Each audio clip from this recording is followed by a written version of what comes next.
Hi friends, আজ আমি তোমাদের সাথে শেয়ার করছি রুই মাছের লাউ পাতা বাটা। তোমরা কে কে রুই মাছ দিয়ে লাউ পাতা বাটা খেয়েছো আমাকে কমেন্ট করে জানিও।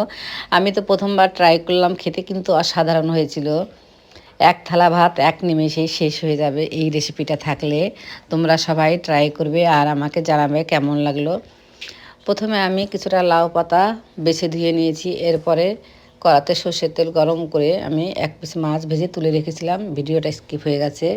ওই তেলের মধ্যে কালো জিরে ফোড়ন দিয়ে দুটো শুকনো লঙ্কা ভাজা ভাজা করে নিয়েছি।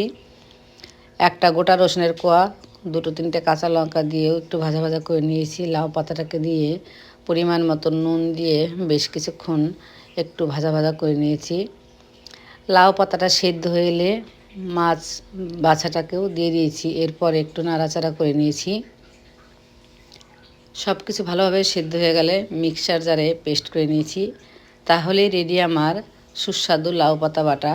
উপর থেকে একটু কাঁচা তেল ছড়িয়ে দিয়েছি, জাস্ট জমে যাবে।